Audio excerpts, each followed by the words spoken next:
since I was coming out of a psychological literature that was very focused on sort of secular ethics about justice and fairness, and then I began studying disgust and looking at the broader moral domain that almost all societies have.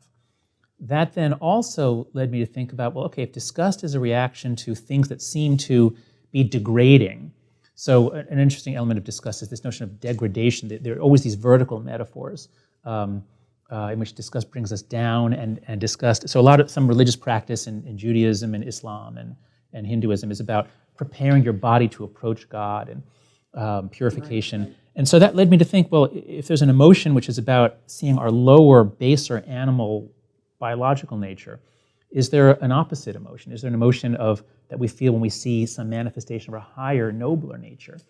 And I was just beginning to think this when I moved to UVA. I got my first job at the University of Virginia in 1995, and I read the set of Thomas Jefferson's letters. And in one letter, he describes the feelings you get from reading great fiction. He advises a cousin of his that he should buy fiction for his library, not just serious works of law and philosophy. And he describes the feeling of having your sentiments be elevated. Does it not dilate your breast or give you an open feeling in your chest when you see these acts of beauty and kindness and gratitude? I thought, wow, that's exactly it. And so because I'd been studying disgust, I then started studying its opposite, which I and some others called moral elevation. So there's this kind of vertical metaphor of elevation and degradation. Mm-hmm. And that maps onto the body too, with regards to...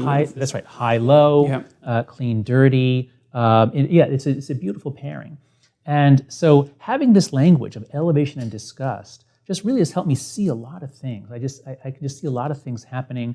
It allows me to even manipulate, if I'm applying for a grant proposal, I can get very good at having an elevating ending, and to end with a note of uplift. And so it just broadened my thinking about morality, and this was around 1995. And so again, it just prepared me so that, and I'd already been to India by that point. I spent 3 months doing research in Orissa in eastern India. So it just broadened my thinking, and that's what allowed me finally to understand conservatives, because I had always been on the left. I hated Ronald Reagan. I thought Republicans were stupid and evil. And it was only when I'd gone to India and really tried to understand a traditional, religious, hierarchical, gender-stratified society, tried to understand it in their terms. I didn't try to just bring in my own Western left-leaning perspectives. This was all under the guidance of Richard Schwader, my postdoc supervisor at the University of Chicago, where I did a postdoc. It was only then that I was able to sort of get inside their minds and their moral system and see that there were alternative moral worlds. They each had their own logic. And that was the metaphor I came to. At the time, the Matrix movies were very popular. So the metaphor of the Matrix as a consensual hallucination made a lot of sense. That's where I came up with the idea of just speaking about moral matrices. We each have our different moral matrices. Mm-hmm. That are grounded in biology. And they're biology in the sense that gives us the potential. It's like the building blocks of this matrix can't be just anything. It comes from our experiences, our embodied experiences. And again, George Lakoff is the master of that thinking. And so it was only then that I was able to now listen to conservative talk radio and Christian religious radio and see, rather than just saying, oh, those stupid, terrible people, say oh, wow, yeah, I can see that they're striving for certain virtues. Right. So you started to understand their metaphorical language, essentially. That's right. And that was kind of like my, I don't know, great awakening or scales falling from my eyes. But, it took a lot more years. But eventually, I kind of just pulled out the implants from my eyes, and I stopped seeing everything through a partisan lens.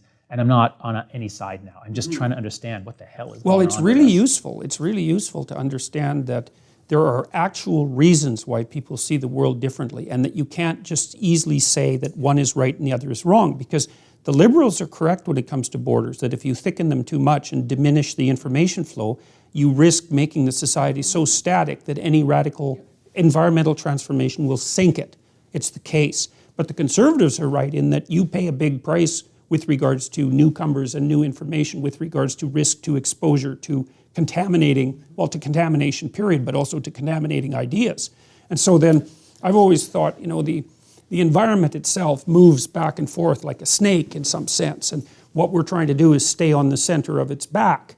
And the only way we can do that is by having people pull to the right and say, be careful, and people pull to the left and say, well, yeah, but be open. With that dialogue and the exchange of information that dialogue allows, we can maybe specify the center of that moving target and stay on the back, let's say. Okay, so that's a really complicated metaphor with the snake, but I think it's a perfect way in to what's going on campus and to why viewpoint diversity is so important. Because I agree exactly with what you just said. And so the view that I've come to in studying moral psychology is that humans are ultra-social apes. We evolved to live in these small groups that are fighting with each other.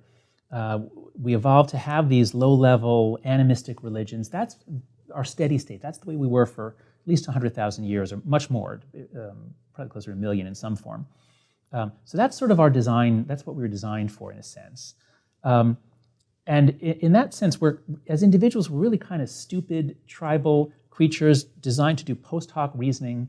But if you put us together in the right way, with the right checks, with the right systems, the whole can be vastly smarter than the components that go into it, which is true of the brain too. The brain is composed of neurons. Each neuron is really a kind of stupid little switch. But you put them together in the right way, and you get something really brilliant. And in the same way, I don't know all the history here, but my understanding is that science begins, the culture of science, the scientific revolution begins in Europe in the 17th century. As you get the printing press, so people can share their ideas, but you get communities of people who are challenging each other's ideas. And that's what makes it so brilliant, is that people have to do their best. We're really bad at disconfirming our own ideas. It's very hard to do that. But you put your ideas out there, and then everyone else is motivated to challenge them. And so if you put us together in the right way, the truth comes out. And so adversarial systems of law, journalists know this, they have to listen to both sides, scientists know this, social scientists should know this. Okay, what happened? Well, the academy has always leaned left in the 20th century, but leaning isn't the problem. So people think, viewpoint diversity, we need everybody, we need Nazis, we need No, we don't need everybody. What we need is no orthodoxy. That's what's fatal, orthodoxy.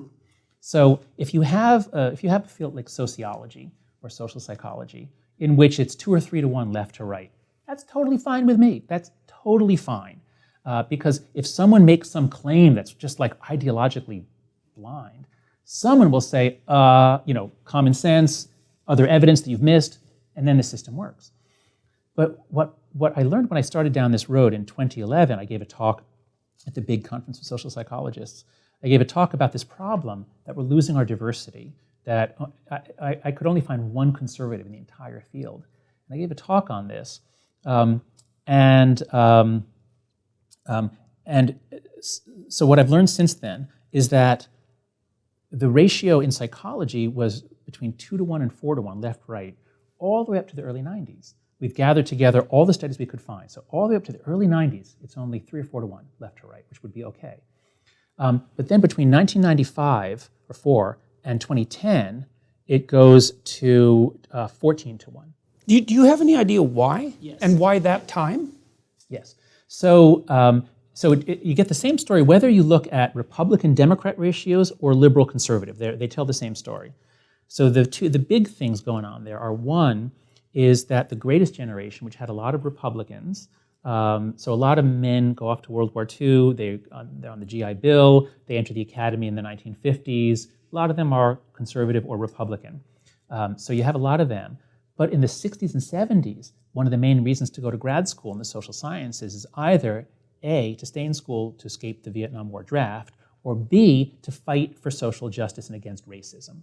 So in sociology and psychology in particular, in political science maybe, I'm not sure, you get a huge influx of left-leaning people who are there to pursue social justice.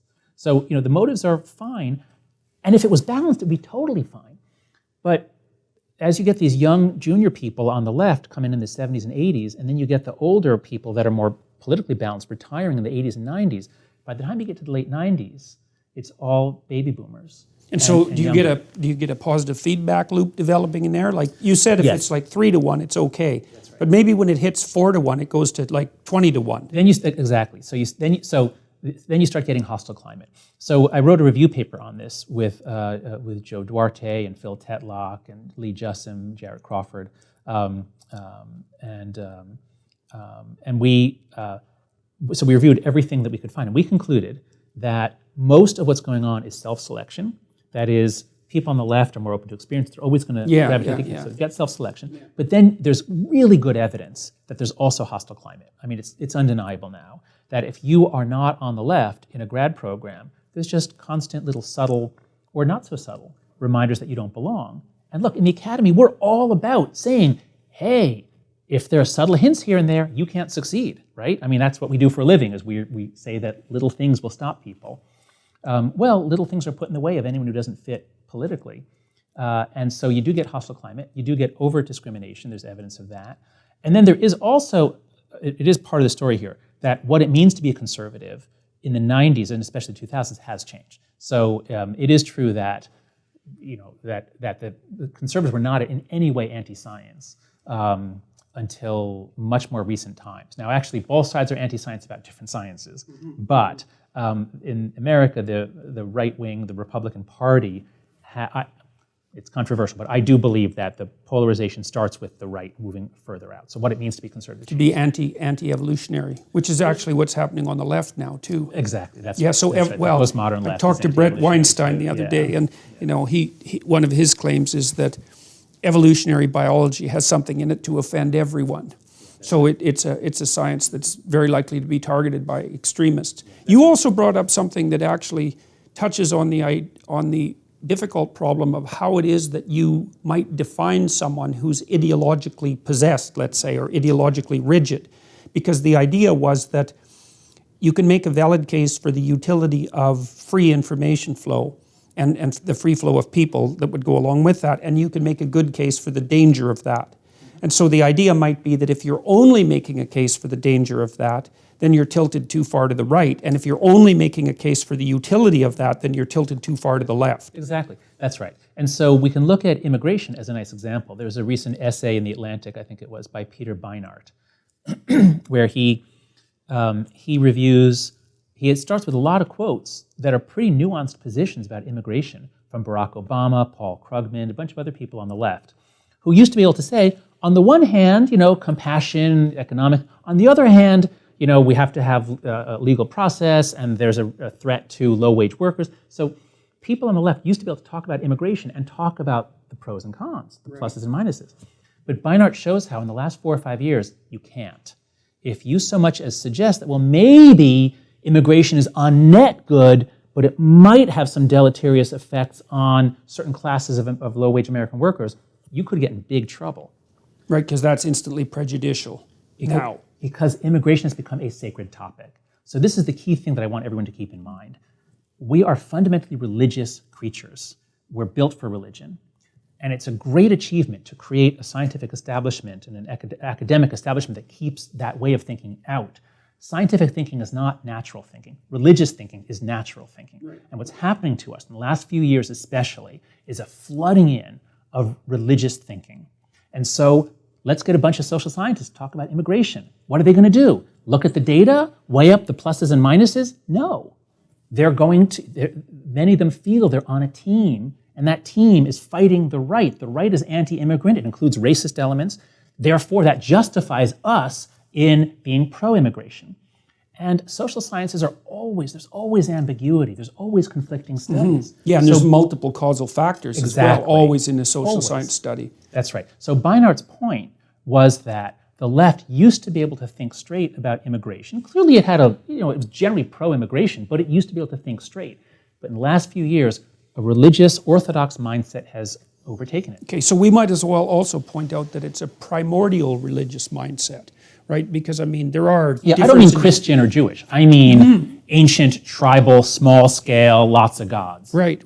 Well, so then one of the things that you might suggest is that when you throw out a sophisticated religious structure, an unsophisticated religious structure comes in to fill the gap. I do think that's true. Okay. Yes, So that's definitely worth thinking about.